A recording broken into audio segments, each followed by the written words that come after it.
Hi everyone, कैसे हैं सब। आकाश Verma this side.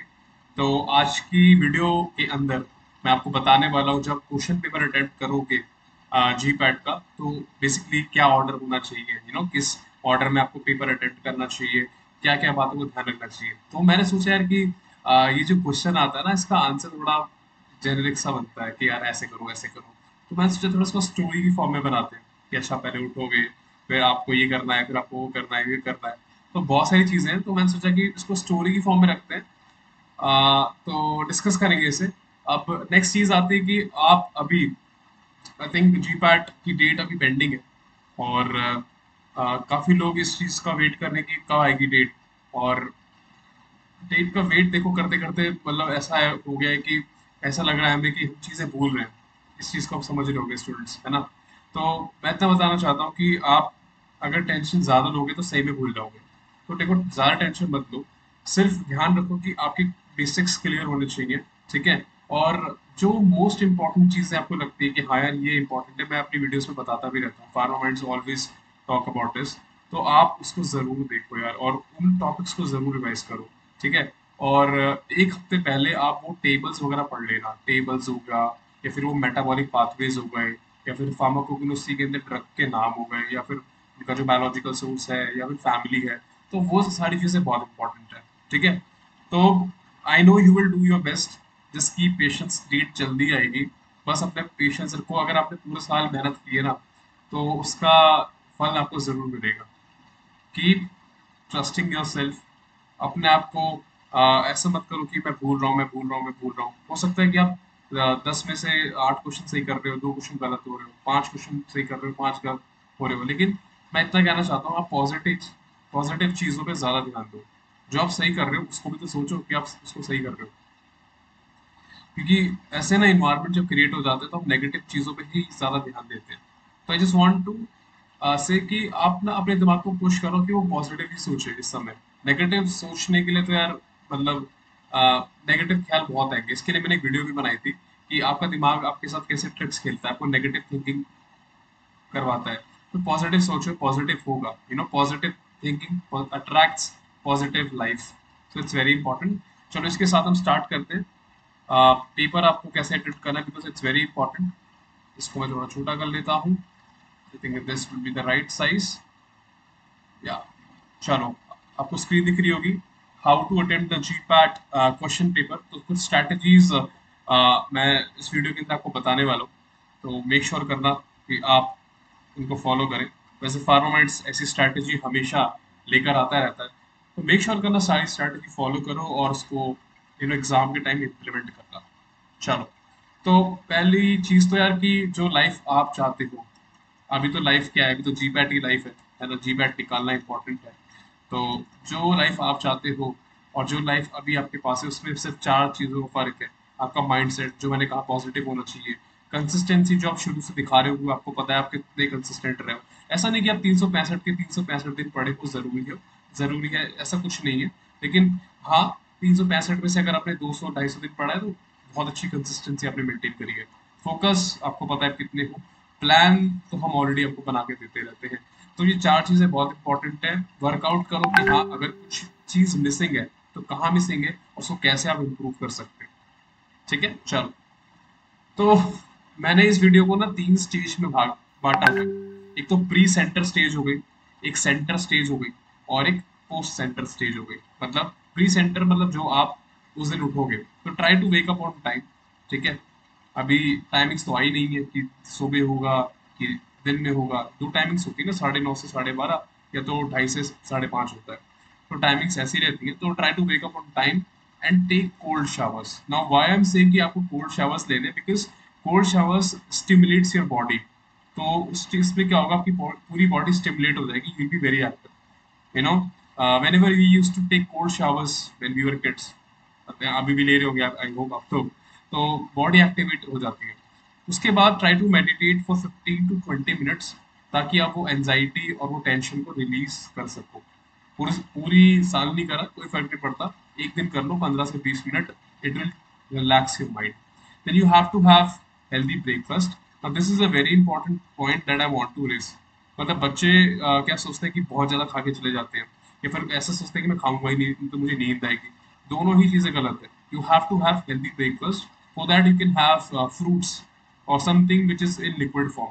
Also, you can add coffee because it has caffeine. Caffeine can actually stimulate your central nervous system. So try to have healthy breakfast. No overeating. बड़े बड़े मतलब पराठे नहीं खाने, है ना। और ना ही आपको ज्यादा हेवी फूड, फैट तो बिल्कुल नहीं लेना। बस बेसिकली इतना करना है कि भाई काम चल जाए आपका सेंटर में बैठ के, दैट्स इट। साथ ही साथ आपको ओवर ड्रिंकिंग नहीं करनी है। ओवर ड्रिंकिंग से क्या मतलब है मेरा कि पता ही है, अगर ओवर ड्रिंकिंग करोगे तो सेंटर में बार बार उठ के जाना पड़ेगा और वो अलाउड नहीं रहता। तो ये सारी चीजें मेक श्योर करना कि एडमिट कार्ड जरूर अपने साथ ले जाना, और फोटोग्राफ जो आपकी है वो वहाँ लगती है, ठीक है। लाइट एंड कंफर्टेबल क्लोथ्स आपको चाहिए रहेंगे, तो लाइट एंड कंफर्टेबल क्लोथ्स पहनना, ऐसा नहीं कि बहुत, क्योंकि गर्मी आ गई है और दिन पर दिन गर्मी बढ़ती जा रही है। अब आपने डाल ली शर्ट जिसमें लग रही है आपको गर्मी, आप पूरे टाइम गर्मी का सोचते रहोगे, क्वेश्चन आपको सॉल्व होगा नहीं। एक वाटर बॉटल ले जाना, ट्रांसपेरेंट वाली अलाउड करते हैं जिसपे कुछ लिखा ना हो, रैपर। और उसको ओवर ड्रिंक मत करना बस, नहीं तो दिक्कत हो जाएगी, ठीक है। चलो, तो अब आ जाते हैं सेंटर स्टेज पे। अब आप सेंटर पहुंच चुके हो, पहले वाले इंस्ट्रक्शंस फॉलो कर लेना। नाउ ऐसा नहीं कि आप सेंटर पे वहां पे जाने के बाद पढ़ रहे हो। देखो मैं आपको बताता हूँ, पढ़ सकते हो, लेकिन ऐसा नहीं कि लास्ट के 5 मिनट तक वेट कर रहे हो, पढ़ते जा रहे हो, फिर एंटर करूंगा, वो मेंटेलिटी गलत है। क्योंकि फिर वो आपके दिमाग में पता है क्या करेगी, एक कंफ्यूजन क्रिएट करेगी, काइंड ऑफ आपके दिमाग में हैवॉक क्रिएट होगा, आप ना बहुत रेस्टलेस हो जाओगे। तो यार 20-30 मिनट पहले छोड़ दिया, रिलैक्स खड़े हो गए, दिमाग को शांत करना जरूरी है। ऐसा 5 मिनट में आप क्या पढ़ लोगे, ठीक है। उसके बाद आपको लास्ट जो आपके 20-30 मिनट रहते हैं उसके अंदर एंटर कर जाना है, इट्स वेरी इंपॉर्टेंट, वो काफी इंपॉर्टेंट है। वहां जाके just get yourself comfortable, okay, take deep breaths to relax yourself down. कुछ रिकॉल करने की ज्यादा जरूरत नहीं कि हाँ वहां पे वो पढ़ा था, वो आपको ना फिर देखो, आप आधे घंटे पहले रिकॉल कर लो, एग्जाम के टाइम पे कर लो, दोनों एक ही बात है। रिकॉल करने जाओगे तो फिर आप अपने आप को टेंशन में डालो, उस समय सिर्फ रिलैक्स रहो। जब हम टेंशन में नहीं होते सबसे अच्छा हम तभी परफॉर्म करते हैं, ठीक है। तो उसको परफॉर्मेंस की तरह समझो और रिलैक्स रहो। ज्यादा किसी से बात करने की जरूरत नहीं है हॉल के अंदर, मतलब जितना जरूरत है उतना ही बात करो। क्योंकि कभी कभार कैसा होता है कि यार, मतलब तू कहाँ से है, अच्छा तेरा क्या सब्जेक्ट स्ट्रांग है, अच्छा एग्जाम के टाइम मुझे बताना, हाँ। तो वो सब चीजें नहीं चाहिए यार, है ना। बहुत दिक्कत करता है। अगर आपको लगता है कि हाँ आपको चीजें आती हैं तो प्लीज डोंट डू दैट।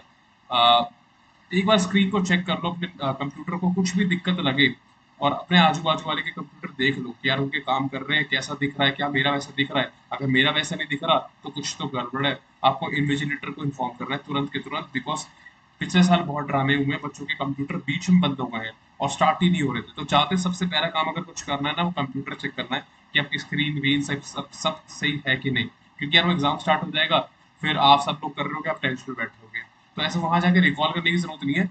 सिर्फ फोकस करो कि यार मेरा कंप्यूटर सही से काम कर रहा है कि नहीं कर रहा, क्योंकि अगर वो नहीं कर रहा ना तो कुछ भी नहीं हो पाएगा, फिर कितना भी रिकॉल कर दो।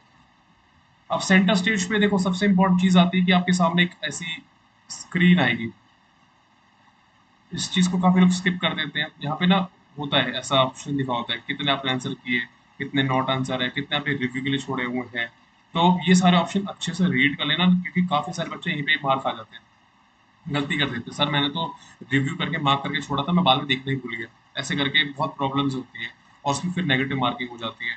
तो ये इंस्ट्रक्शंस, मैं ये नहीं बोल रहा आप सारे इंस्ट्रक्शंस देखो, लेकिन ये वाले जरूर देख लेना कि किसका क्या मतलब है, ताकि आप बहुत ध्यान से जितने आपको क्वेश्चंस चाहिए उतने ही करके आओ, ठीक है। चलो, नेक्स्ट आ जाते हैं परफॉर्मेंस स्टेज पे। अब परफॉर्मेंस टाइम है, अब 2 बजे बज चुके हैं और 5 बजे तक आपको बैठना है लगातार वहां पर। तो सबसे पहले आप चेक करो कि 125 क्वेश्चन है कि नहीं, क्योंकि आप इसकी स्क्रीन पे देखोगे कुछ टेक्निकल इश्यूज तो नहीं है। क्या आपकी स्क्रीन आगे बढ़ रही है कि नहीं बढ़ रही है, फ्रीज तो नहीं है। ये इश्यूज बहुत होते हैं, इसलिए मैं वीडियो बना रहा हूँ इस चीज पे। फ्रीज तो नहीं है, आगे क्वेश्चंस मूव कर रहे हैं, क्वेश्चंस मूव कर रहे हैं, एक सेक्शन से दूसरे सेक्शन पे जा पा रहे हो। फार्माकोलॉजी से सूटिक्स पे जा रहे हो, पहले ये चेक करना।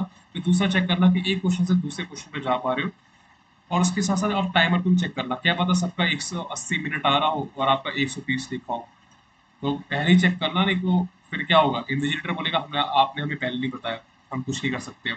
तो भाई पहले देखो, होता ना कि आपके सामान के आप खुद जिम्मेदार हो, तो ये आपकी रिस्पॉन्सिबिलिटी सारी चीजें चेक करना कि भाई टाइम कितना है, क्वेश्चंस है, स्क्रीन मूव कर रही है कि नहीं कर रही है, वो सारी चीज़। स्टेप टू है कि यार अपने फेवरेट सब्जेक्ट से स्टार्ट करो। तो मैं ऐसा क्यों कह रहा हूँ, क्योंकि अगर मेरा फेवरेट सब्जेक्ट फार्माकोलॉजी है तो मैं 20 में से 14 से 15 क्वेश्चन कर ही दूंगा। अब मैं अगर 14 से 15 क्वेश्चन करता हूँ ना तो मुझे कॉन्फिडेंस मिल जाता है कि हाँ यार मैं कट ऑफ के पास पहुंच रहा हूँ धीरे धीरे करके। तो वैसे फार्माकोलॉजी में 28 क्वेश्चन आते हैं और मान के चलते हैं कि भाई आपने 28 में से 22 कर दिया और 22 की आपको श्योरिटी है। क्यों श्योरिटी? क्योंकि आपका फेवरेट है, आपने अच्छे से मेहनत की होगी, तो आपके 88 मार्क्स तो वहीं से बन जाते हैं। तो यहाँ पे एस सी और एसटी कैटेगरी कट ऑफ के नियर पहुंच चुके हैं, ऑलमोस्ट पहुंच चुके हैं। तो और ओबीसी वाले भी लगभग आधा रास्ता क्लियर कर चुके हैं, जनरल कैटेगरी थोड़ा और आगे पुश करना है। लेकिन हाँ, अगर आपको लगता है कि यार एक ही सेक्शन से मेरे लगभग 90 मार्क्स बन गए, तो आपको ना आगे के सेक्शंस के लिए बहुत ज्यादा कॉन्फिडेंस मिलेगा। ठीक है, तो हमेशा स्टार्ट करना है तो अपने फेवरेट सब्जेक्ट से करना है। Okay, now this is a very important rule जो कि मैं हमेशा स्टूडेंट्स को बताता हूँ एक्यूरेसी के लिए। मतलब आपको एक्यूरेसी ज्यादा चाहिए, क्योंकि ऐसा नहीं है कि आप 125 क्वेश्चंस कराओ 75 गलत हो गए तो नुकसान हो जाएगा ना यार। तो एक्यूरेसी मैटर्स अ लॉट। तो उसके लिए एक रूल होता है जिससे मैं बोलता हूँ 3 फेज रूल। अभी 3 फेज रूल काफी इंपॉर्टेंट है, मतलब इससे आप क्वेश्चन अच्छे बेसिस पे सॉल्व कर सकते हो। चलो समझते हैं 3 फेज रूल क्या होता है। तो 3 फेज रूल के अंदर फेज वन में आपको वो क्वेश्चन सॉल्व करने हैं जिसका आप 100% श्योर हो। ठीक है, इसका एग्जांपल मैं अभी आपको देता हूँ कि ये काम कैसे करता है। फिर फेज टू के अंदर आपको उन क्वेश्चंस को सॉल्व करना है जिसका 50-50 हो, कि यार मतलब ए और डी तो नहीं है, तो बी और सी में से देखते हैं, हो सकता है कुछ, मतलब वो कर दूंगा मैं, थोड़ा डाउट है लेकिन हो जाएगा मुझसे। फिर फेज थ्री में आपको बेसिकली रैंडम आंसर्स करने हैं, मतलब वो क्वेश्चंस करने हैं जो ऐसे क्वेश्चंस जिनका आपको आंसर नहीं पता, लेकिन 4-5 तुक्के आप यहाँ लगा सकते हो। क्योंकि ऐसा भी नहीं कि यार यार मुझे तो बिल्कुल वही जो पता है ना वही करके आना है, तो इस चक्कर में आप 55 ही क्वेश्चन करोगे, क्या पता उसमें से भी 4-5 गलत हो जाए या फिर 10-15 गलत हो जाए, वही दिक्कत हो जाएगी। थोड़ा रिस्क तो लेना पड़ता है। ठीक है, तो फेज वन में 100% श्योर, फेज टू में 50 से 60% श्योर, फेज थ्री में ट्राई और लक, थोड़ा तुक्का लगाना है। अब देखते हैं कि ये काम कैसे करता है। तो हम बात करते हैं, देखो 3 फेज हो गए। सपोज मान के चलते हैं कि आपने फेज वन के अंदर आपको 50 क्वेश्चंस का श्योर है, 100% है। फिर सेकंड केस में आपने, जहां पे आपको 50-60% श्योर था, आपने 30 क्वेश्चंस करे। वर्स्ट केस ज्यादा से ज्यादा क्या बुरा होगा कि भाई 7 ही सही हुए आपके, तो 23 गलत हो गए, तब भी आपके 5 मार्क्स बढ़ जाएंगे। क्यों? 7 into 4 28, इतनी मैथ तो सबको आती है। माइनस कर दो 23, 5 तब भी आपको मिल रहे हैं ना। उसके बाद आपने फेज थ्री पे गए जिसमें आपने बिल्कुल तुक्का लगाया, इसमें 6 क्वेश्चन करे, 2 सही हो गए, 4 गलत हो गए, ये भी वर्स्ट केस है। हो सकता है कि 6 के 6 गलत हो जाए, लेकिन उम्मीद करेंगे कि यार कम से कम एक तो सही हो, दो तो सही हो। तो उसके बेस पे आपको 4 मार्क्स मिल जाएंगे। ठीक है, अगर आपका एक ही सही होता है तो कितना होगा? 4, और 5 गलत हो गए तो -1। ज्यादा लॉस नहीं हुआ, सिर्फ -1। ठीक है, तो इस बेसिस पे आपके 211 मार्क्स बन गए। मैं लिटरली बता रहा हूँ, कोई भी कैटेगरी आप क्वालिफिकेशन हो चुका है, लगभग हो चुका है। मैं बता रहा हूँ आपको, ओबीसी कैटेगरी है, ईडब्ल्यू से SC ST आराम से निकल चुका है, जनरल भी निकल चुका है। अनलेस एंड अनटिल कुछ बहुत ही एडवर्स कंडीशन हो जाती है तो अलग बात है कि कट ऑफ बहुत बढ़ जाती है, लेकिन 211 is a very very very very safe score. ठीक है, दूसरी कंडीशन पे चलते हैं कि आपकी किस्मत थोड़ी ज्यादा अच्छी है, तो यहाँ भी आपने 50 क्वेश्चन करे, 100% श्योर, तो 200 मार्क्स तो वही यहीं से बन गए। फेज टू के अंदर वही थ्योरम है 50 से 60% वाले। यहाँ पे थोड़ा वर्स्ट केस थोड़ा हमारा इंप्रूव हो गया, हमारे 15 सही हो गए, 15 गलत, 45 मार्क्स आपको मिले। सेकंड थर्ड केस हमारा वही है, 2 क्वेश्चन सही, 4 क्वेश्चन गलत, +4, 249, और यहाँ पर आप लगभग 300 रैंक के अंदर अंदर आराम से आ चुके हैं। ठीक है, ये बेसिकली ये मैं उसके लिए बता रहा हूँ क्योंकि अगर कोई बच्चा 50 क्वेश्चन 100% श्योर है ना, तो आराम से क्वालिफाई करने वाला है।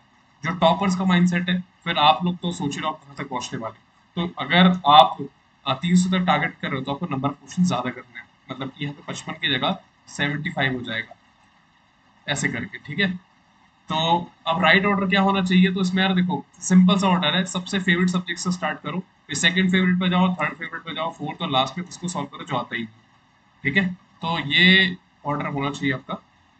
तो एक रीकैप ले लेते हैं। रीकैप कुछ इस तरह से है, बेसिकली आपको सबसे पहले उस सब्जेक्ट से स्टार्ट करना है जो आपका फेवरेट है। उसके अंदर आपको बेसिकली 100% श्योर वाले क्वेश्चंस को देखना है। फिर उसके बाद बेसिकली आपको क्या करना है, उसके बाद आपको नेक्स्ट सब्जेक्ट पे जाना है जो आपका सेकंड नंबर पे फेवरेट है, और उसको सॉल्व करना है। फिर third favourite, fourth favourite, fifth favourite, फिर आपका फेज वन यहाँ पे कंप्लीट हो जाता है। ठीक है, फिर आता है फेज 2। दोबारा से आपको करना है, वापस आपको जाना है बेसिकली फेवरेट वाले सब्जेक्ट पे, फिर वहां पे आपको 50-60% वाले श्योर वाले क्वेश्चंस करने हैं। फिर आपका बेसिकली यहाँ पर ये फेज 1 कंप्लीट हुआ, सॉरी, फिर यहाँ पे फेज 2 कंप्लीट हो जाएगा। ठीक है, उसके बाद आपको तीसरी चीज जो करनी है बेसिकली वो वापस आना है, जो आपके तुक्के वाले आंसर्स रहेंगे, रैंडम आंसर्स। ठीक है, रैंडम आंसर्स रहेंगे, इन पे आना है। फेज 3, तो ये रिकैप हो जाएगा। तो आई नो थोड़ी राइटिंग मेरी पूरी हो गई, लेकिन आई थिंक आप समझ पाए होंगे कि भाई फेवरेट सब्जेक्ट से स्टार्ट करो, फेज 1 फेज 2 फेज 3 रूल लगाओ। अब बच्चे सोचेंगे यार इतना ज्यादा झंझट में क्या पड़े, मतलब कर देते हैं ना कुछ भी सॉल्व। एक बार कर तो सकते हो, लेकिन एक्यूरेसी नीचे गिर जाएगी, फिर मुझे मत बोलना आप। ठीक है, तो यार सिंपल सा तरीका है, आप ना सब्जेक्ट वाइज भी मत जाओ। अगर आपको लगता है कि ज्यादा कॉम्प्लिकेट हो रहा है, सिंपल चलो कि यार वो क्वेश्चन पहले सॉल्व करो, पहले 125 क्वेश्चन पूरे गो थ्रू कर लो, उसमें जो आपके 100% श्योर है वो टिक टिक टिक टिक कर लो। फिर आपको स्क्रीन पे दिख जाएगा कि हाँ यार तूने 55 क्वेश्चन कर लिए। आपको आइडिया लग गया कि यार 255 हो गए, तो लगभग मेरे 220 नंबर तो बन चुके हैं, क्वालिफाई तो हो चुका है, अब रैंक के लिए जाते हैं। फिर आप फेज 2 पे आ जाओ, फिर आप फेज 3 पे आ जाओ। तो सिंपल स्ट्रेटेजी है, ज्यादा कॉम्प्लिकेट करने की जरूरत नहीं है। ठीक है, चलो अब कुछ हैक्स मैं बता देता हूँ। ये हैक्स वैसे ज़्यादा मतलब लग जाए तो अच्छी बात है, नहीं तो फिर कोई दिक्कत नहीं है। तो मोस्ट ऑफ द केसेस में कभी कभार ऐसा हो जाता है कि जो लेंथी ऑप्शन होता है वही आंसर होता है। मैं इसकी 100% गारंटी नहीं लेता, लेकिन ऐसा रिसर्च में देखा गया। तो ये ज़्यादातर रूल्स है, ये जो तुक्का लगाना चाहते हैं आप यूज़ कर सकते हो। 95% केसेस में देखा गया है कि जो ऑल दी अबव होता है वही आंसर होता है। फिर जो आपको स्ट्रक्चर वाले क्वेश्चन आएंगे मेडिसिन, केमिस्ट्री और न्यूमेरिकल से, तो यार वो कोशिश करना, अगर आप स्ट्रक्चर और न्यूमेरिकल सॉल्व करना चाहते हो तो लास्ट में करना, टाइम लेके पूरा। ठीक है, उसके बाद आता है कि यार एक और थ्योरी होती है कि जो बी होता है वही करेक्ट आंसर होता है। ये भी साइंटिफिकली प्रूवन थ्योरी है, लेकिन ये आउटडेटेड है। अब सबको पता है कि यार बच्चों को ऐसा लगता है कि जो तुक्का लगाते हैं कि बी ज्यादा लगाओ, बी सी करके आंसर हो जाएगा, लेकिन बी वाला भी आजकल आउटडेटेड हो गया है। अब आंसर कुछ भी हो सकता है, A B C D. Okay, चलो। Okay, keep counting your scores. जब आप फेज 1 कंप्लीट कर लो, आपको अपना स्कोर काउंट करना है कि हाँ भाई अब मेरा क्वालिफिकेशन तो हो चुका है, 55 क्वेश्चन मुझे फेज 1 में मिल गए तो मेरा क्वालिफिकेशन हो चुका है। उसके बाद आप बेसिकली रैंक के लिए पुश कर सकते हो। ठीक है, टॉप 100 में अगर आपको आना है तो एटलीस्ट 90 क्वेश्चन तो करने पड़ेंगे। 90 question is the minimum number of question, क्योंकि कुछ गलत भी होंगे।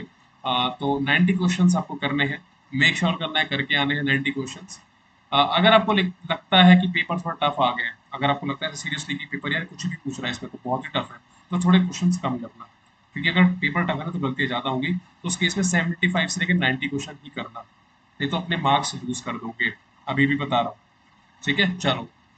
पोस्ट सेंटर स्टेज है कि यार आराम से घर आओ, टेक रेस्ट। ऐसे नहीं है घर आते पैनिक किया और अपने फ्रेंड्स को कॉल करके अरे ये क्या था ये क्या था। शाम में आराम से 1 घंटे की स्लीप लेने के बाद कॉल करो कि क्या था आंसर। और अगर आपको लगता है कि आपके बहुत सारे आंसर्स गलत हो गए, तो इस केस में ना आपको डिसहार्टन होने की जरूरत नहीं है। मैं आपको बताता हूँ क्यों। क्योंकि लास्ट ईयर भी ऐसे बहुत सारे बच्चे थे जो 100 क्वेश्चन करके आए, फिर उनको पता लगा मेरे यार इतने क्वेश्चन गलत हो गए, इतने क्वेश्चन गलत हो गए, बहुत डिसहार्टन हो गए।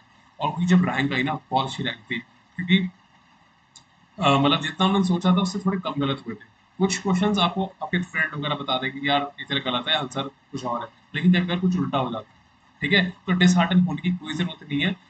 आंसर बेसिकली तब पता लगता है जब फाइनल आंसर की आती है। फाइनल आंसर की आएगी ना, उसके बाद ही कुछ कंफर्म होता है। कुछ क्वेश्चंस देखो, 90% क्वेश्चंस तो ऐसे होते हैं जो सबको पता होता है इसका आंसर क्या है, आप रेफरेंस बुक से देख पाते हो। 10% क्वेश्चंस के केसेस में हमें फाइनल आंसर की का वेट करना रहता है, और उसके बाद ही हम कट ऑफ डिसाइड कर पाते हैं कि एंटी डिसाइड करता है। हम भी सोच पाते हैं कि यार हम इसके आर पार हो पाए कि नहीं, और फिर हम सेलिब्रेट कर सकते हैं। या फिर सेलिब्रेट क्या, जी बैट आपका निकल गया, आप सेलिब्रेट कर पाओगे, आप नाइपर पे जा पाओगे। अगर नहीं निकल रहा तो आप अदर डिसीजंस ले पाओगे, क्या मुझे ड्रॉप करना चाहिए, क्या मुझे बीएच बिट्स की तरफ पढ़ना चाहिए, क्या मुझे आईसीटी एमटेक की तरफ पढ़ना चाहिए, क्या मुझे मणिपाल की तरफ पढ़ना चाहिए, क्या मुझे सीयूईटी देना चाहिए। फिर बाकी के आप डिसीजंस लेते हो। तो यार जो आपको चाहिए उस पर फोकस करो और वो आपको जरूर मिलेगा, लेकिन राइट माइंडसेट के साथ, राइट कंसिस्टेंसी और राइट प्लान, आई थिंक ये बहुत इंपॉर्टेंट है। कंसिस्टेंसी मैंने राइट क्यों बोला, क्योंकि कंसिस्टेंसी लोग को ऐसा लगता है कि यार अगर मैं पढ़ रहा हूँ 6 घंटे और लगातार 6 घंटे मुझे पूरे साल पढ़ना है, ऐसा कंसिस्टेंसी नहीं होता। कंसिस्टेंसी मतलब होता है कि आप 365 दिन पढ़ रहे हो, एक दिन 6 घंटा पढ़ा, अगले दिन 2 घंटे पढ़ा, फिर अगले दिन 6 घंटे पढ़ा, फिर 1 घंटे पढ़ा। ये कंसिस्टेंसी होती है। आप हर दिन 6 घंटे नहीं पढ़ सकते, कभी घर में कोई गेस्ट आ गए, कभी तबीयत खराब हो गई, लेकिन हर दिन शो अप करना, हर दिन किताब खोल के रीड करना, वो कंसिस्टेंसी होता है। ठीक है, तो आई होप आपको इस वीडियो से काफ़ी कुछ सीखने को मिला होगा। और ज़रूर यार अप्लाई करना थ्री फेज रूल एक्यूरेसी के लिए, आपको ज़रूर हेल्प करेगा। कुछ भी डाउट, कुछ भी समझ ना आया हो, दोबारा जाके ज़रूर देख लेना video. And we wish Pharma Mind Institute wish you all the best. हम हमेशा ही अच्छा चाहते हैं अपने स्टूडेंट्स का, और हमें बिलीव है कि जो हमारे स्टूडेंट्स हैं संकल्प के और पार्थ के और बिलीव की जो मॉक टेस्ट सीरीज है, ये सारे के सारे स्टूडेंट्स बहुत अच्छा करेंगे and we are expecting highly from you.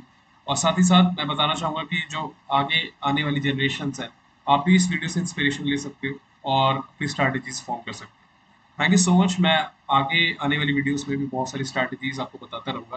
तब तक के लिए आप फार्मा माइंड्स को सब्सक्राइब कर लो if you haven't, and make sure that you are watching other videos of ours also. Thank you so much.